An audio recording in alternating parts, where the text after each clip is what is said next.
Just give a few minutes time for others to just join us.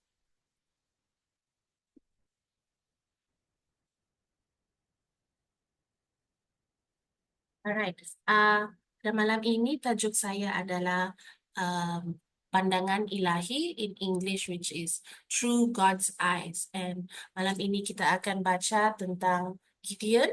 Oke, mari kita semua buka Alkitab kita kepada Hakim-Hakim pasal 6.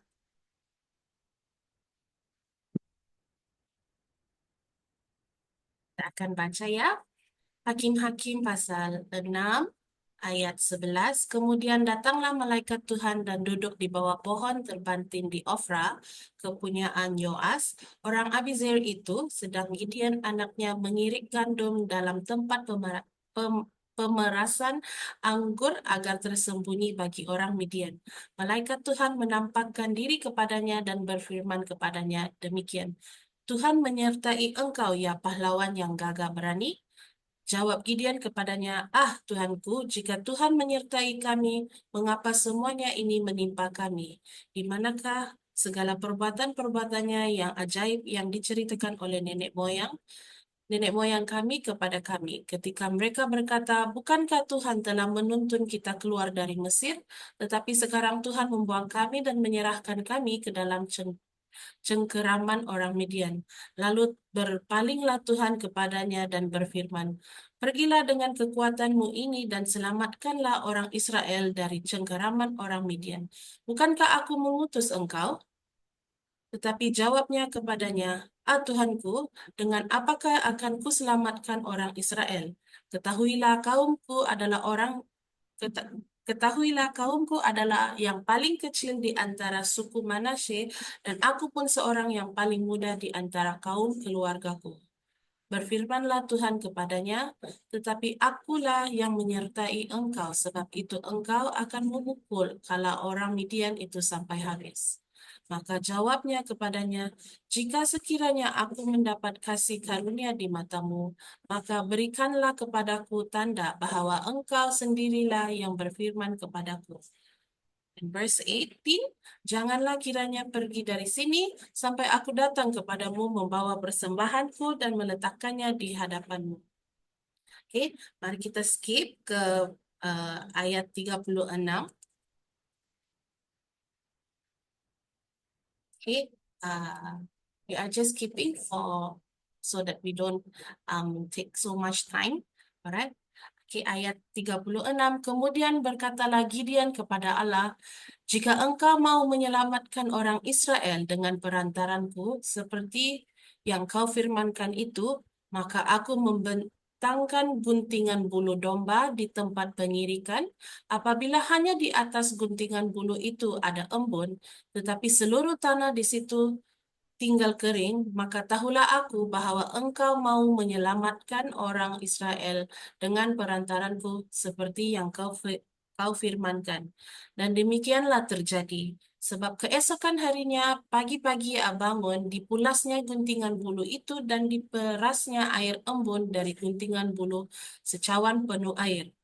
Lalu berkatalah Gideon kepada Allah, janganlah kiranya murkamu bangkit terhadap aku. Apabila aku berkata lagi sekali ini saja, biarkanlah aku satu kali lagi saja mengambil percobaan dengan guntingan bulu itu, sekiranya yang kering hanya guntingan bulu itu, dan di atas seluruh tanah itu ada embun. Dan demikianlah diperbuat Allah pada malam itu, sebab hanya guntingan bulu itu yang kering, dan di atas seluruh tanah itu ada embun. Okay, and the last one, kita pergi ke pasal 7, ayat 1. Okay, Hakim-Hakim pasal 7 ayat 1, adapun Yerubbaal itulah Gideon bangun pagi-pagi dengan segala rakyat yang bersama dengan dia, lalu mereka berkemah dekat mata air Harod. Perkemahan orang Midian itu ada di sebelah utaranya dekat Bukit More di lembah. Berfirmanlah Tuhan kepada Gideon, terlalu banyak rakyat yang bersama dengan engkau itu daripada yang kuhendaki untuk menyerahkan orang Midian ke dalam tangan mereka. Jangan-jangan orang Israel memegahkan diri terhadap aku sambil berkata, tanganku sendirilah yang menyelamatkan aku. Maka sekarang serukanlah kepada rakyat itu demikian, siapa yang takut dan gentar, biarlah ia pulang. Ianya dari pergunungan Gilead. Lalu pulanglah 22.000 orang dari rakyat itu dan tinggallah 10.000 orang. Tetapi Tuhan berfirman kepada Gideon, masih terlalu banyak rakyat. Suruhlah mereka turun minum air, maka aku akan menyaring mereka bagimu di sana. Siapa yang kufirmankan kepadamu, inilah orang yang akan pergi bersama-sama dengan engkau, dialah yang akan pergi bersama-sama dengan engkau. Tetapi barang siapa yang kufirmankan kepadamu, inilah orang yang tidak akan bersama-sama dengan engkau. Dialah yang tidak akan pergi.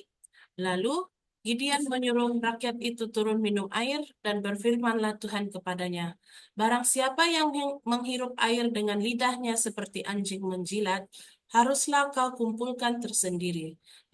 Demikian juga semua orang yang berlutut untuk minum. Jumlah orang yang menghirup dengan membawa tangannya ke mulutnya ada 300 orang, tetapi yang lain dari rakyat itu semuanya berlutut minum air. Lalu berfirmanlah Tuhan kepada Gideon, dengan ke-300 orang yang menghirup itu akan kuselamatkan kamu. Aku akan menyerahkan orang Midian ke dalam tanganmu, tetapi yang lain dari rakyat itu semuanya boleh pergi masing-masing ke tempat kediamannya. Dari rakyat itu mereka mengambil bekal dan sangkakala, demikianlah seluruh orang Israel disuruhnya pergi masing-masing ke kemahnya, tetapi ke-300 orang itu ditahannya. Adapun perkemahan orang Midian ada di bawahnya di lembah. Oke, haleluya. So, pada malam ini kita akan berbicara tentang uh, pandangan ilahi, pandangan Tuhan terhadap kita. Seperti Gideon, Gideon adalah seorang yang penakut. Ya, he was a fearful man. He was very scared. Pada masa itu, uh, orang-orang Israel mereka dikuasai oleh orang Midian. Jadi orang Midian sangatlah takut dengan orang Israel sangatlah takut dengan orang Midian sebab setiap um, setiap how to say kejap ya. Oke, sebab segala penternakan dan segala whatever belongings that the Israelites had, orang-orang Midian akan mengambil dan memusnahkan segalanya. So orang-orang Israel sangat takut dan mereka bersembunyi di pergunungan dan gua-gua. Not only that, orang-orang Midian dan Amalek juga akan like take everything and destroy everything. Ya, so orang-orang Israel berseru kepada Tuhan. And after that, seorang malaikat telah show himself, menampakkan dirinya kepada Gideon. Dan ayat 11, pasal 6 ayat 11, malaikat itu telah said, malaikat Tuhan menampakkan diri kepadanya dan berkata, Tuhan menyertai engkau, hai pahlawan yang gagah berani. And the angel of the Lord was talking to Gideon.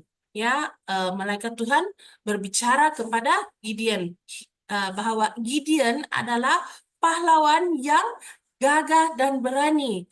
So it is contradicting. Gideon dia tidak rasa yang dia itu seorang pahlawan, malah lagi seorang gagah dan berani. Gideon adalah seorang yang penakut. You know, if we were reading earlier ahead, it says that Gideon was hiding. Dia bersembunyi, ya. Let me get my Bible out.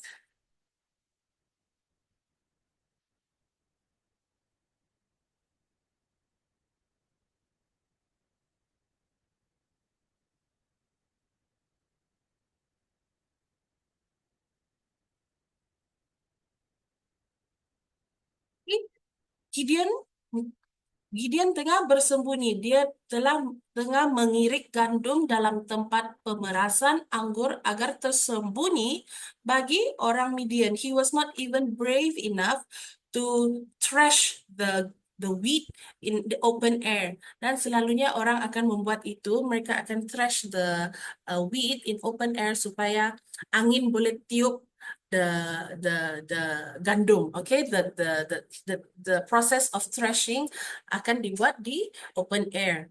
But Gideon dia bersembunyi di wine press, ya, di pemerasan anggur.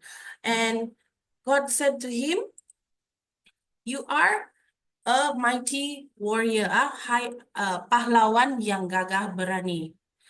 So Tuhan tidak nampak Gideon seorang yang penakut, tetapi Tuhan nampak potensi Gideon. Gideon pun bertanya kepada Tuhan, jika Tuhan menyertai kami, mengapa semua ini terjadi? Dia melihat dirinya sebagai lemah, tetapi Tuhan memanggilnya sebagai seorang pahlawan gagah berani karena Tuhan melihat apa yang boleh menjadi pada dirinya, bukan hanya keadaannya pada masa itu. God did not see him for who he was at that time. And let's just praise the Lord that God always sees our potential and not our circumstances at that point. Ya, so salah satu bohong yang terbesar yang kita kata pada diri kita ialah Tuhan hanya menggunakan orang yang istimewa. Tetapi pada hari ini saya ingin mengongsikan kepada saudara-saudara, that is a lie, ya. It is not true. Tuhan menggunakan semua orang. Amin. Dan jika Anda dan kita seorang yang seorang Kristen, kita harus percaya yang kita adalah anak Tuhan. Dalam Yohanes pasal 1 ayat 12, it says that we are God's children. Amen. Dan kita adalah sahabat Tuhan. Amen. Kita adalah karya ciptaannya. Amen. Dan kita adalah warga negara surga. Haleluya. Tuhan melihat lebih daripada ketakutan kita dan keraguan kita. Walaupun kita rasa lemah, Tuhan akan memanggil kita berdasarkan masa depan kita dan bukan keadaan semasa kita. Dalam Yosua pasal 1 ayat 9, ia katakan, "Bukankah aku telah memerintahkan engkau? Kuatkan dan teguhkanlah hatimu. Janganlah takut dan janganlah tawar hati, sebab Tuhan Allahmu menyertai engkau kemanapun engkau pergi." Jangan biarkan keadaan sekarang menghalang Anda daripada rancangan Tuhan. Don't let your circumstances now hinder you from God's calling. Okay? Haleluya. Okay. My second point for tonight, ya, poin saya yang kedua pada malam ini ialah keraguan Gideon dan pengesahan Tuhan. Okay, Gideon's doubt and God's confirmation. Dalam Hakim-Hakim pasal 6 ayat 36, we have read just now yang Gideon meragu-ragu pilihan Tuhan. Ya, Gideon meragu-ragu dengan pilihan Tuhan. Dia berkata, maybe Gideon was thinking, God, is it really me? Is it me who you are calling? Adakah itu adalah saya yang engkau pilih? Ya, and Gideon telah meminta Tuhan untuk show him tanda sebagai pengesahan. Itu adalah panggilan Tuhan dengan ujian bulu domba. Tadi kita telah membaca dalam ayat 36. Okay, let me just go there.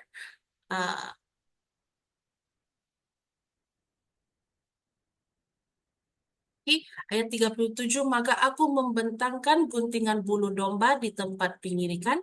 Apabila hanya di atas guntingan bulu itu ada embun, tetapi seluruh tanah di situ tinggal kering, maka tahulah aku bahwa engkau mau menyelamatkan orang Israel dengan perantaranku, seperti yang kau firmankan. The first test Gideon mahu Tuhan untuk confirm was bulu domba itu dia mahu ada embun, it is wet.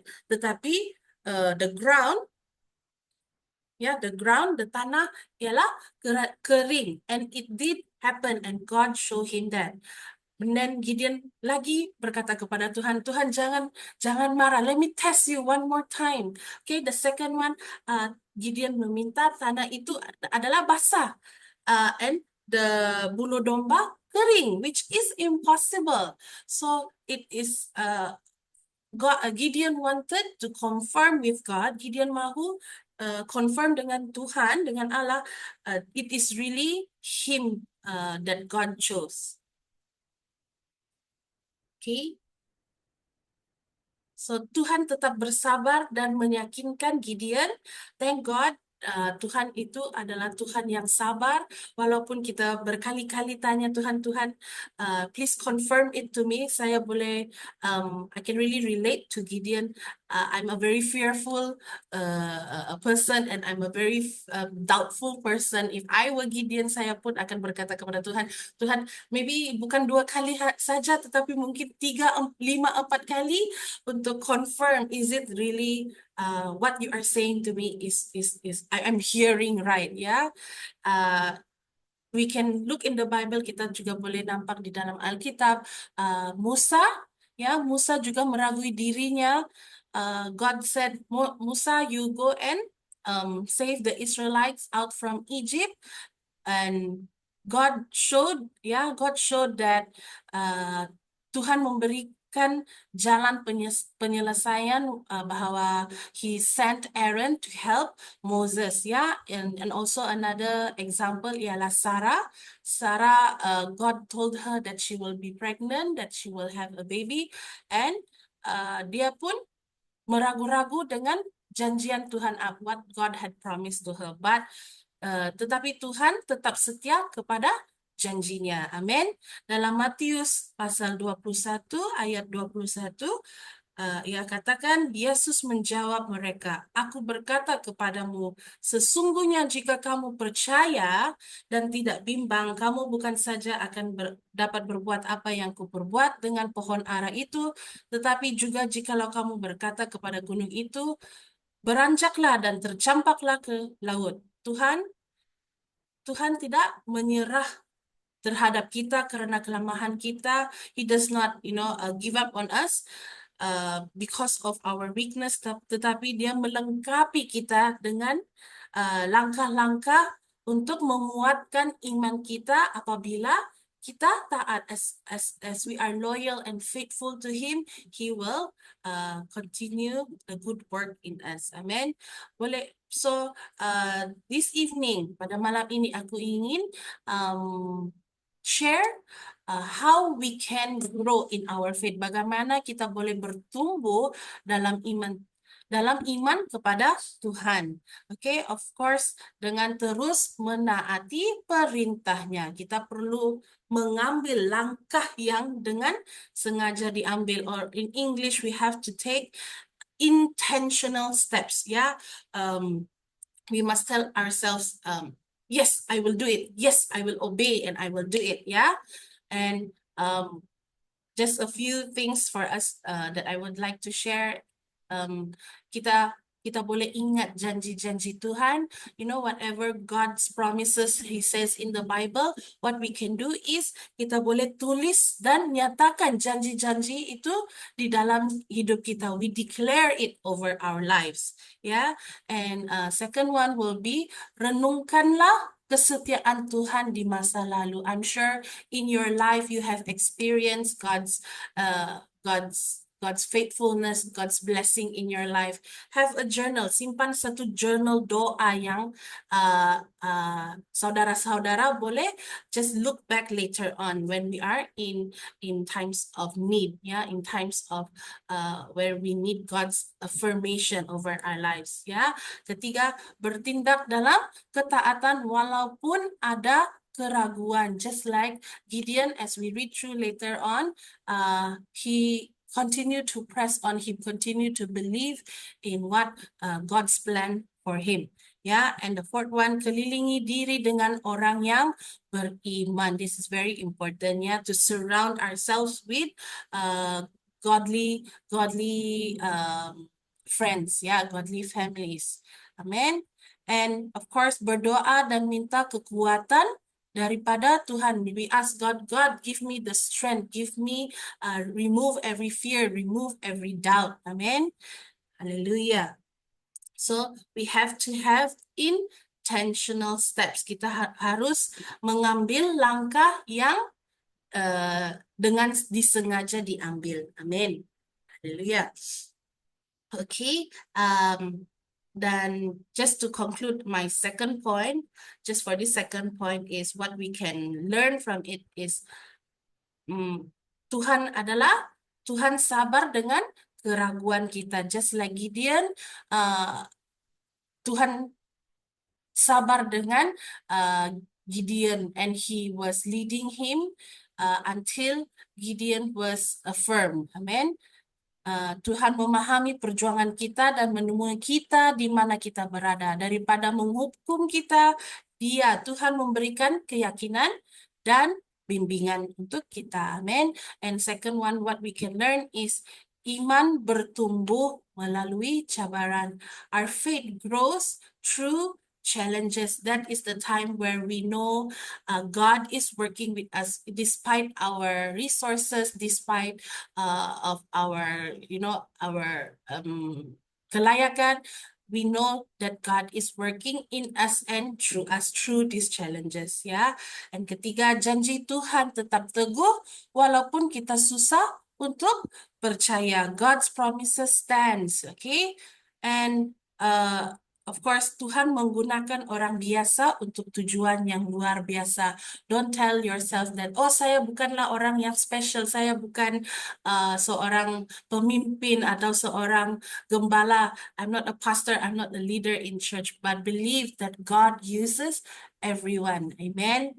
Okay, poin ketiga saya pada malam ini ialah strategi Tuhan. Strategi Tuhan in this story ialah kurang itu lebih baik. God's strategy, less is more. Dalam pasal 7 kita boleh baca Gideon bermula dengan 32.000 orang, tetapi Tuhan mengurangkan kepada hanya 300. Imagine dari 32.000, it went down to 300. Kenapa? Mengapa? Supaya orang-orang Israel tahu bahwa kemenangan itu datang daripada Tuhan, bukan dari kekuatan manusia. Kadang-kadang kita pikir, oh saya tak ada duit, I don't have money, itulah saya tak boleh pergi ke misi. I don't have that money, I don't have that resources.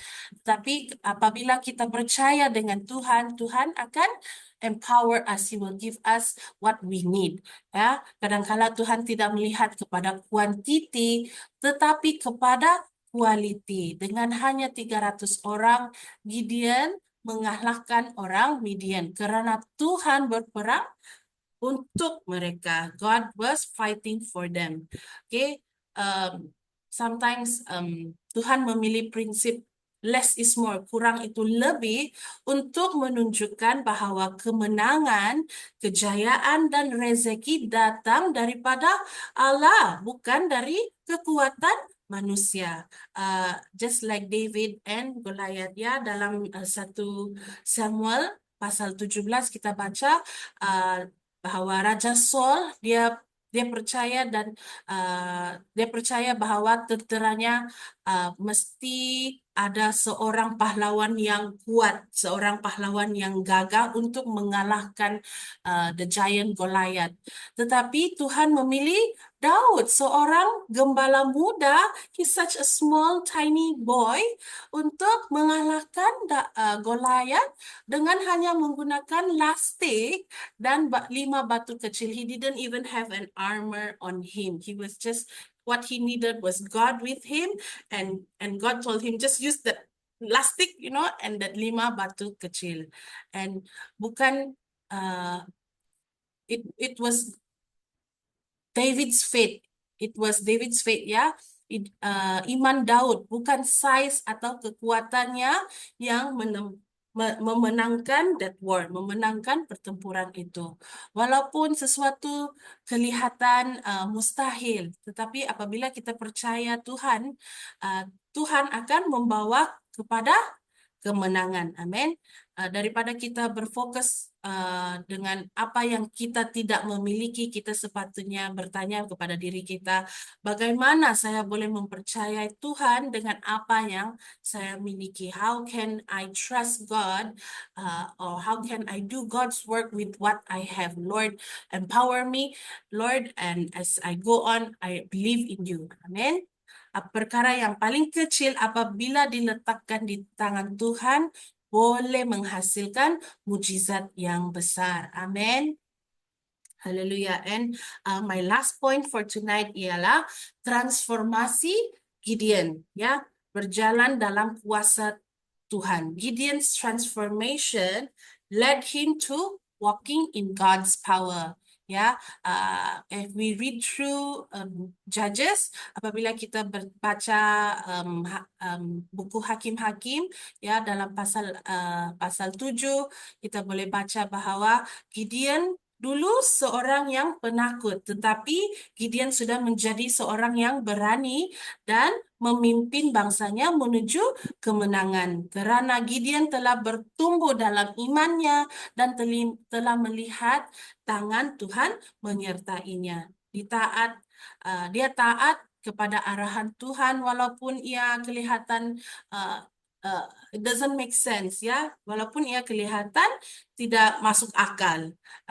Ketaatannya membawa kelepasan bagi Israel. Dalam Lukas pasal 11 ayat 28 yang berkata, lebih daripada itu, berbahagialah mereka yang mendengar firman Tuhan dan memeliharanya. Dalam Yohanes pasal 14 ayat 23, jika seseorang mengasihiku, ia akan menuruti firman-Ku, dan Bapa-Ku akan mengasihinya, dan kami akan datang kepadanya serta diam bersama-sama dengan dia. Barang siapa tidak mengasihiku, ia tidak menuruti firman-Ku, dan firman yang kamu dengar itu bukan daripadaku, melainkan daripada Bapa yang mengutusku. Haleluya. So, when we trust God's vision for our lives, we step into the calling He has prepared for us. Ketika kita percaya pada visi Tuhan dalam hidup kita, kita melangkah ke dalam panggilan yang telah Tuhan siapkan untuk kita, ya. And to conclude tonight, kesimpulan saya pada malam ini, my conclusion ialah Gideon bermula sebagai seorang yang penakut, tetapi Tuhan melihatnya sebagai seorang pahlawan yang gagah perkasa. Amin. Tuhan juga melihat Anda melalui matanya, bukan melalui kelemahan Anda. God sees you through His eyes and not by our own weakness. And I hope that tonight all of us will be empowered and encouraged by this. Amen. And malam ini saya hanya ingin ask all of us tonight, adakah Anda akan percaya apa yang Tuhan katakan tentang Anda lebih daripada apa yang Anda rasa tentang diri sendiri? Amen. Tonight I just want us to reflect that we should trust in God and not just look at our own resources, our own ability, but to continue to trust in God. Amen. Marilah kita semua meminta Tuhan membuka mata kita untuk melihat diri kita sebagaimana Dia melihat kita. Okay, so as I end my sharing tonight, let us all pray. Hallelujah. Hallelujah. Thank you, Lord Jesus. Father, I thank you for your word tonight, oh Father God, about Gideon. Lord, I pray that you will continue to empower us, to take away our fear, to take away our doubts about ourselves. But Lord, I pray, oh Father God, that our eyes will look upon you to see ourselves in your eyes, not through our incapabilities, our insignificant, or whether we are weak. But Lord, I pray that you continue to reaffirm our faith in you, oh Father God, that we are chosen, we are empowered, and we are victorious in your name. Hallelujah. Father, I pray that as we go on with our lives as in this week, oh Father God, Lord, I pray that you continue to open our eyes to see our potential that you have empowered us, oh Father God, that you have put in our lives, oh Father. Lord, I pray that we will step out of faith, oh Father God. Hallelujah. We thank you and we give you praise. In Jesus' name I pray. Amen. Okay, so that is all for tonight. Next week it will be Pastor Carlo who will be sharing. So God bless and thank you for listening to my sharing tonight. Amen. Bye.